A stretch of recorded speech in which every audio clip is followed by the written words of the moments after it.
جی تو بہرحال وہ بات ڈیٹا اس میں ختم ہو گیا، ادھر ہمارا متوجہ ہو گئے.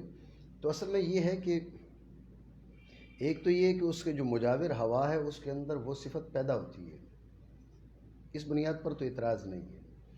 دوسرا یہ ہے کہ جو انتقال ہے تو ذہن میں رکھیں، انتقال یہ مطلب نہیں ہے کہ صرف عرض منتقل ہوتی ہے. اب دیکھیں نا، جو لوگ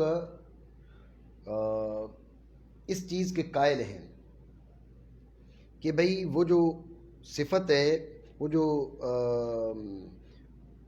مجاور ہوا ہے اس میں وہ صفت حادث ہوتی ہے، ان کی دلیل ہی یہ ہے کہ بھئی اگر وہ اجزاء منتقل ہوں تو پھر تو اس کے اندر جو ہے نا وہ کیا ہو، وہ آہستہ آہستہ وہ فنا ہو جائے. اجزاء منتقل ہوتے رہیں اور اجزاء کے انتقال کے ساتھ ساتھ کیا اس چیز میں کمی آ جانی چاہیے. ٹھیک ہے نا؟ تو یہ جو ان کا استدلال ہے یہ خود مشر ہے کہ جنہوں نے کہا بھئی انتقال کی بات کی، انہوں نے نفس عرض کی انتقال کی بات نہیں کی، بلکہ عرض جن اجزاء کے ساتھ قائم ہے ان اجزاء کے انتقال کی بات کی ہے. انہوں نے نفس عرض قائم منتقل ہونے کی بات کرتے تو وہ اجزاء ادھر ہی قائم رہتے، اور یہ لوگ بھی جواب میں یہ کہتے بھئی ہم کون سا اجزاء کے انتقال کی بات کر رہے ہیں، ہم تو بات کر رہے ہیں ان اجزاء سے نفس عرض کے انتقال کی. دیکھیے وہ یہ جواب نہیں دیتے. بعض یہ کہتے ہیں بھئی ہم اس چیز کا التزام کرتے ہیں کہ وہ کمی ہوتی ہے واقعی، لیکن چونکہ وہ کمی انتہائی قلیل ہوتی ہے تو محسوس نہیں ہوتی، ورنہ وہ اس میں کمی پائی جاتی ہے. ٹھیک ہے نا؟ تو لہذا اس قسم کے تو حاصل گفتگو یہی ہے، عرض منتقل نہیں ہوتی، یا اس کے قریب ہوا میں نئی عرض پیدا ہوتی ہے، یا جو انتقال ہے وہ عرض جن اجزاء کے ساتھ قائم ہے ان اجزاء کا انتقال ہے، نفس عرض کا انتقال ممتنع ہے. ٹھیک ہو گیا؟ جی.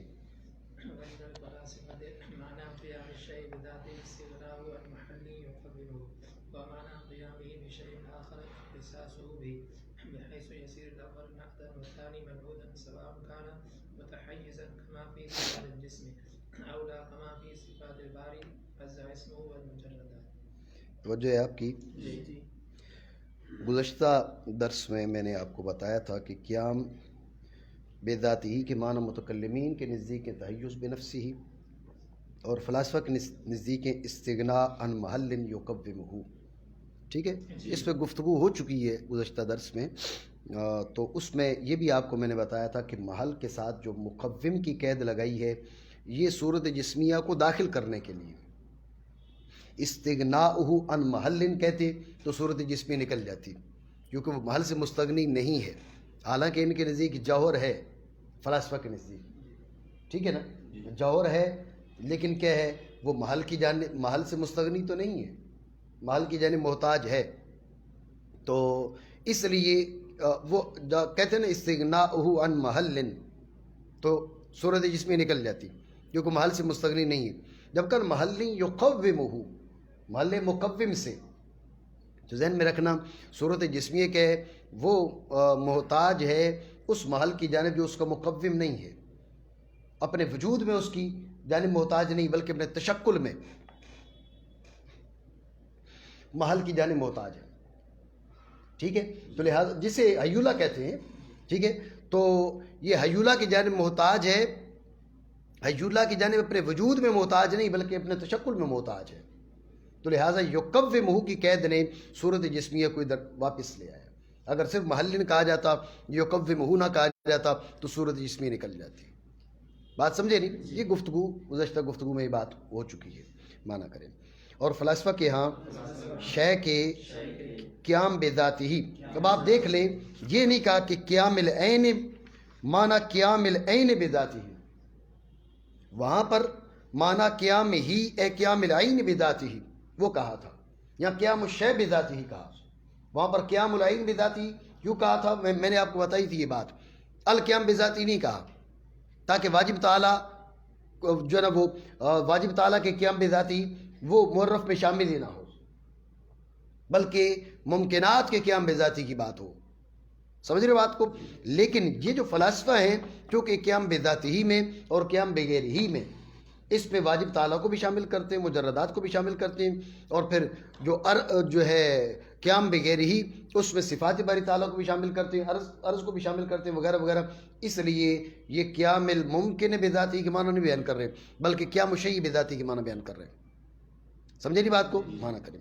شے کے قیام بذاتی کے معنی ہے اس کا ایسے مال سے مستغنی ہونا جو اس کا مقوم ہو، یہ ہوگا قیام بذاتی. اور قیام بشیء آخر کا مطلب کیا ہے؟ توجہ ہے؟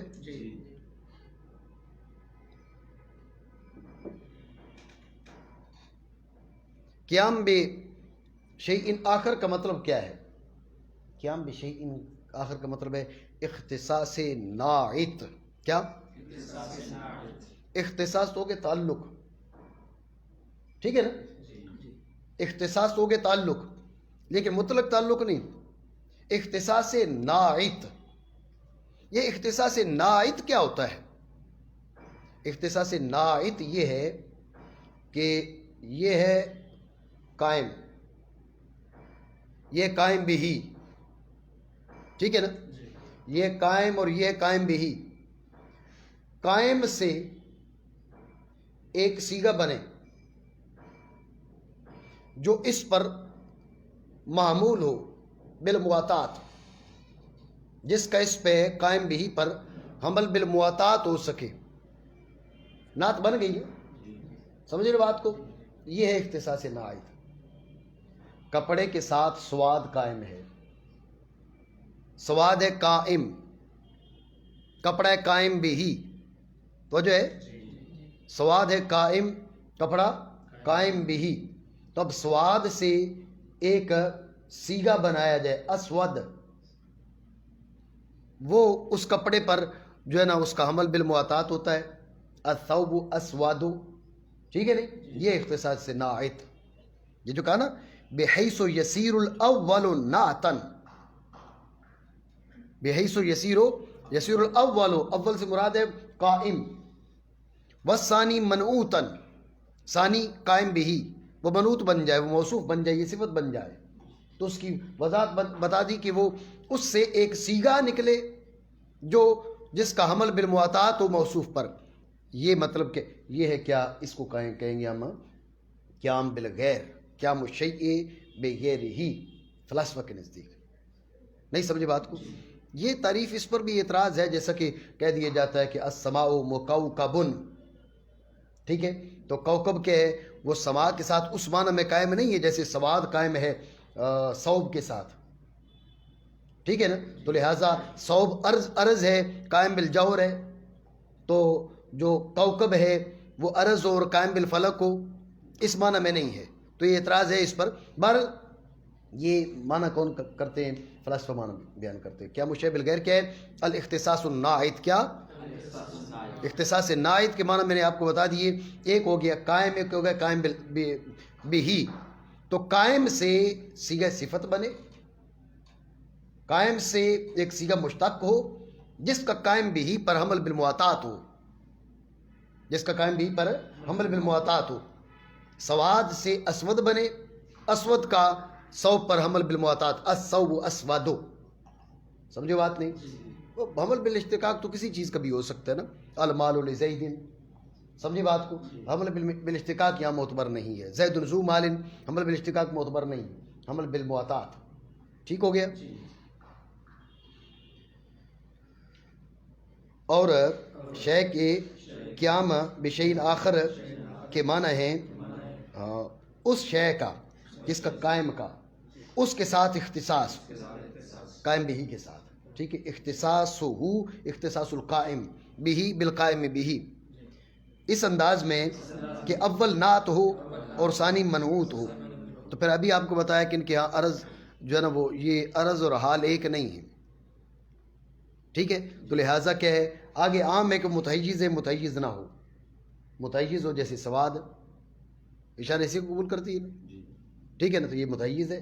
یا متحیز نہ ہو جیسے صفات باری عز اسمہ، صفات مجردات، صفات باری عز اسمہ ذات باری عز اسمہ کے ساتھ قائم لیکن اشارہ حصے کو قبول نہیں کرتی. صفات مجردات کے ساتھ قائم، تو مجردات اشارہ حصے کو قبول نہیں کرتے تو ان کی صفات بھی اشارہ حصے کو قبول نہیں کرتی. نہیں سمجھے؟ مانا کریں.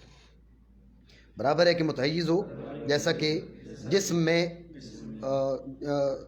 جیسا کہ جسم کی سیاہی میں، یا متحیز نہ ہو جیسا کہ باریز اسمہ اور مجردات کی صفات میں۔ تو میں نے پہلے آپ کو پچھلے درس میں یہ بات بتائی ہے کہ جو قیام بذاتہ کے معنی میں انہوں نے فرق کیا ہے متکلمین نے اور فلاسفہ نے، اصل میں معرف ان کے یہاں مختلف ہے۔ متکلمین کے ہاں قیام بذاتہ وہ جوہر یعنی جسم اور جزء لا یتجزا اس کی تعریف کرنا چاہ رہے ہیں، سمجھے بات کو؟ اور عرض میں تعریف کرنا چاہ رہے ہیں کس کی؟ یعنی قیام بغیر ہی میں صرف عرض کی تعریف کرنا چاہ رہے ہیں۔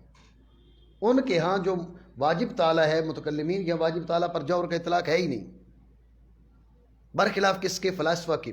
فلاسفہ کے ہاں قائم بذاتہ ہی میں جو ہے نا وہ واجب تعالی بھی لا رہے ہیں، مجردات بھی لا رہے ہیں، ٹھیک ہے نا، اور خلائق میں سے بھی جو جواہر ہیں ان کو بھی لا رہے ہیں، وغیرہ وغیرہ، حیولہ صورت جسمیہ کو بھی لا رہے ہیں۔ اس لیے ان کے یہاں معرف اور ہے، ان کے یہاں معرف اور ہے۔ تو اختلاف جو قیام بذاتہ ہی اور قیام بغیر ہی کے معنی میں اختلاف ہے، اس کی بنیاد یہ ہے کہ ان کے ہاں معرف مختلف ہے۔ متکلمین کے یہاں معرف اور ہے اور فلاسفہ کے معرف اور ہے، اس وجہ سے اختلاف ہو گیا۔ کس میں اختلاف ہو گیا؟ تعریفات میں۔ بات ہے یہ ذہن میں نہیں؟